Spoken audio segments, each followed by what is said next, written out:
Eccoci insieme cari telespettatori, ben ritrovati. Ricominciamo i nostri appuntamenti di approfondimento con i nostri ospiti. Mettiamo quindi lente di ingrandimento sul territorio e quando parliamo di territorio ovviamente ci rivolgiamo al settore primario, quello dell'agricoltura. Ben ritrovato dopo un periodo, è stato di pausa estiva, Maurizio Antonini, direttore CIA Padova. Come tanti altri assolutamente sì. Meno male, meno male. Ma l'agricoltura d'estate cosa fa? Lavora anche di più rispetto a altre stagioni, perché le stagioni che si fermano è ottobre e novembre per alcuni settori, per l'agricoltura invece 365 giorni all'anno, soprattutto gli allevamenti e altre strutture agricole. Perfetto, ecco, di allevamenti, noi parliamo del territorio di Padova con CIA Padova, dovremmo fare solo una piccolissima nota sul discorso degli allevamenti e assalti di lupi, perché ci è stato chiesto da alcuni allevatori delle zone delle Malghe, dell'altopiano, quindi una piccolissima digressione magari la dobbiamo fare per ringraziare chi ci seguono e ci scrivono.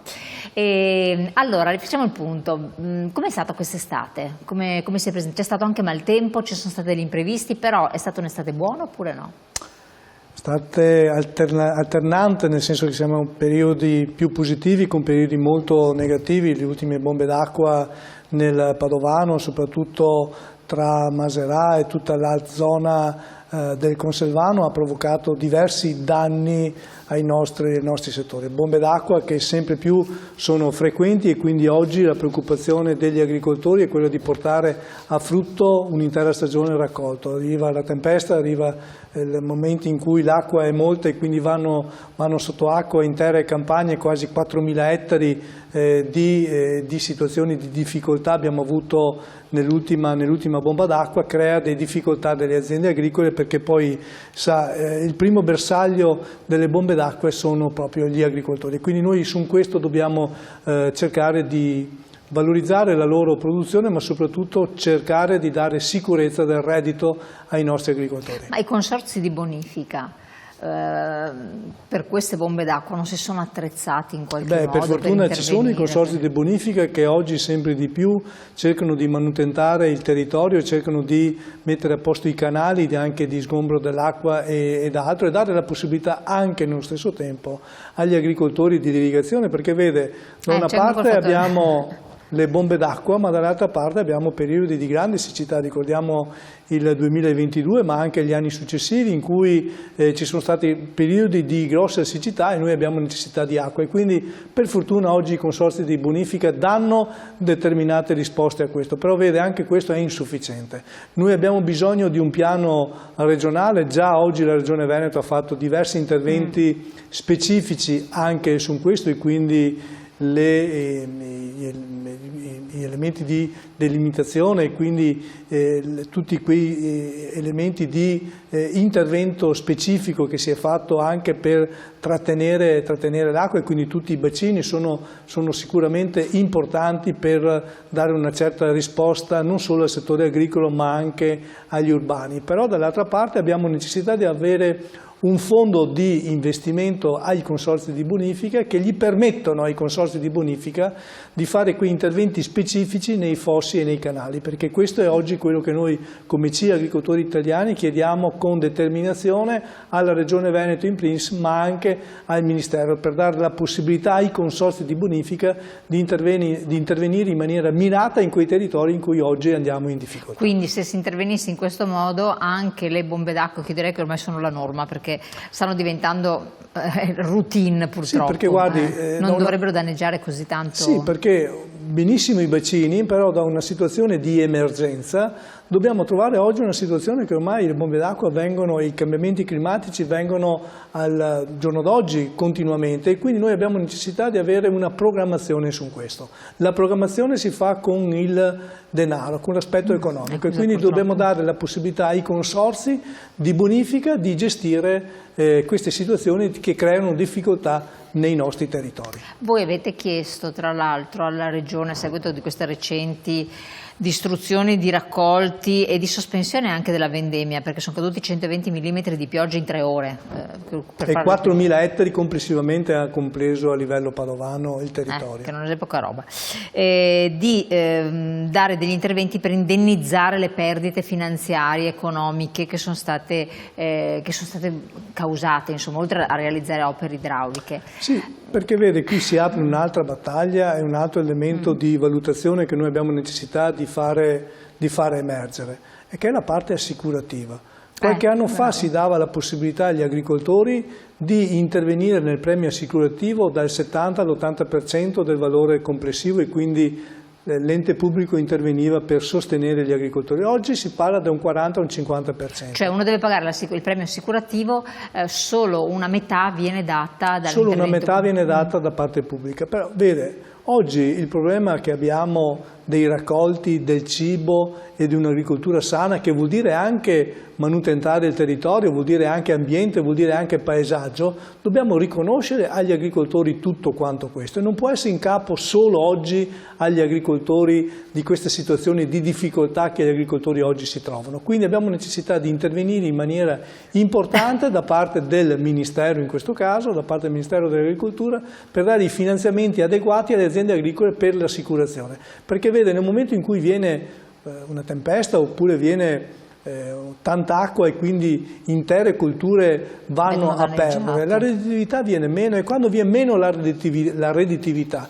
le aziende chiudono, e quando chiude un'azienda agricola, lo diciamo sempre, lo continuiamo a dire, quel paesaggio, quel territorio non ce l'abbiamo più. Quindi dobbiamo valorizzare gli agricoltori, valorizzare la propria redditività, ma soprattutto cercare di mantenerli nel loro settore, nel loro ambiente. Avete chiesto il riconoscimento di calamità naturale? Sì, quello che generalmente CIE insieme con le altre organizzazioni fanno. In questi casi chiediamo l'intervento da parte della Regione Veneto per strumenti adeguati per intervenire immediatamente. Però vede, questi strumenti non servono per quanto riguarda la parte economica e la parte della distruzione del prodotto dell'agricoltura, perché là si deve intervenire a livello con il Ministero, con la misura 102. Quindi ecco, su quello noi abbiamo necessità oggi invece di intervenire. Quindi da una parte, quando chiediamo lo stato di calamità perché abbiamo interventi urgenti, il canale da rifare, l'acqua da togliere, situazioni di questo tipo, dall'altra parte invece quando chiediamo che ci vengano riconosciuti il giusto valore della perdita delle nostre aziende agricole per quanto riguarda situazioni di questo tipo. Qua vediamo appunto, ma il tempo mette in ginocchio l'agricoltura padovana, stop cementificazione. Parliamo anche di cementificazione, però prima volevo leggere un messaggio che era arrivato, vediamo se la regia, eccolo qui. Ma non è possibile che non c'è una stagione che va bene per l'agricoltura, ma se i consorzi di bonifica sono responsabili del mantenimento dei canali, perché non viene fatto? Perché i canali hanno una certa età, e quindi i canali sono stati fatti con quelle precipitazioni che erano calcolati 20, 30, 40 anni fa. Oggi vi è necessità... Quindi dovrebbero rifarli tutti? Non rifarli tutti no, ma guardi, oggi vi è la necessità di intervenire in maniera adeguata su questo. E quindi nel momento in cui si individua in maniera importante la portata dei canali e quanta acqua che viene rilasciata da queste bombe d'acqua negli ultimi 3 anni, negli ultimi 5 anni, si fa un'opera in cui si deve intervenire. Ma guardi, i consorzi hanno tantissimi progetti messi nei loro cassetti e pronti per essere presentati al Ministero e pronti per essere adeguati. Però oggi la necessità di intervenire su questo. Oggi si è strutturato invece con i bacini, è giusto che sia così, abbiamo necessità oggi di intervenire in maniera molto più specifica con i consorzi di bonifica per l'ampliamento e il consolidamento dei nostri canali di bonifica. Chiaro, stop alla cementificazione, ma eravamo rimasti che c'era già una normativa che limitava la cementificazione, si parlava di riutilizzo del suolo, di non conversione più da agricolo di urbanizzazione, edilizia, quant'altro. Che fine ha fatto? Che cosa è successo? Perché dite stop alla cementificazione? Perché guardi, se quella è una legge, non lo so, nel senso i numeri oggi parlano diversamente. È vero, noi a livello regionale abbiamo una legge che blocca la cementificazione, però è anche vero, se questo era, Bisogna chiederci e farci una domanda perché la Regione Veneto è la seconda regione d'Italia dopo la Lombardia per una percentuale di cementificazione annuale che noi utilizziamo. E ricordiamo sempre che la cementificazione è un elemento molto negativo per quanto riguarda l'agricoltura, ma molto negativo per quanto riguarda l'ambiente. Ogni ettaro che viene cementificato non vi è la percolazione dell'acqua e quindi le bombe d'acqua e tutto il resto poi vediamo cosa succede. E per questo anche, voglio dire, il consorzio di bonifica che prima è stato inserito all'interno del meccanismo, ecco, può ben capire che un conto è un paesaggio di 20 anni fa e un conto è un paesaggio di quest'anno, di questi anni in cui la cementificazione è parte integrante. Padova è una di quelle province, tra l'altro all'interno del Veneto, che cementifica di più, quasi il 38 al 45% del terreno della città di Padova è cementificato e più del 18%, 49,76%, percentuale meno, però più del 18% a livello provinciale viene cementificato. E quindi voglio dire, ogni giorno vediamo comuni che fanno i propri piani industriali, che fanno i propri piani di urbanizzazione e che vanno a cementificare aree agricole. Poi ci vengono a dire sì, ma quell'area nel piano regolatore di qualche anno fa era intenzionato già in quell'area di fare un'area destinata a fare urbanizzazione, quindi artigianato o industria e quant'altro. Sì, è vero, però se noi vogliamo che la cementificazione venga ridotta, dobbiamo fare quei piani oggi che vanno ad adeguare quei piani fatti 20 anni fa, perché 20 anni fa avevano un loro sé e un loro perché, oggi invece hanno una loro valenza e quindi noi oggi dobbiamo cercare di ridurre la cementificazione. 185.000 ettari sono nella provincia di Padova della superficie agricola utilizzata e ogni anno purtroppo una percentuale importante di questi ettari vengono destinati alla cementificazione. Quindi è un dato estremamente negativo, estremamente critico per quanto riguarda il settore agricolo, ma guardi, per quanto riguarda anche l'ambiente, il territorio e il paesaggio che noi oggi viviamo. Che viene tutelato. Infatti un suolo fertile è contro l'inquinamento anche, oltre che contro il dissesto idrogeologico di cui si parlava. E quando parliamo di inquinamento parliamo di salute. Non solo, ma anche di produzione di cibo. Ricordiamo a tutti che gli agricoltori sono i primi produttori di cibo. Se vogliamo cibo sano, cibo genuino e cibo di qualità, dobbiamo tutelare i nostri agricoltori che fanno quotidianamente questo e che ci danno la possibilità oggi di mangiare cibo sano e di qualità. Come interlocutori a fronte di questo, appunto, di questa necessità di frenare questo cambio di destinazioni d'uso, chi avete voi a livello di città di Padova?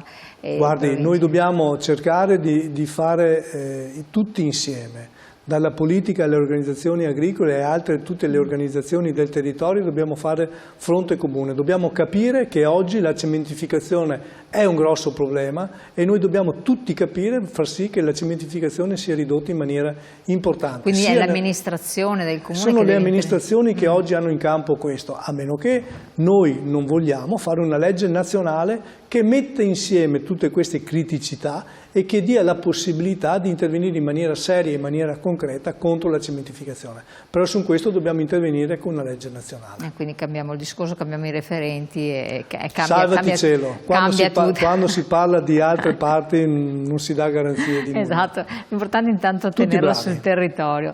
Allora, ci fermiamo un attimo perché abbiamo la nostra pubblicità e dopo continuiamo e abbiamo anche altre tematiche da affrontare. Ci sono aspetti luce e ombra, ma ci sono anche aspetti molto positivi. Tra poco.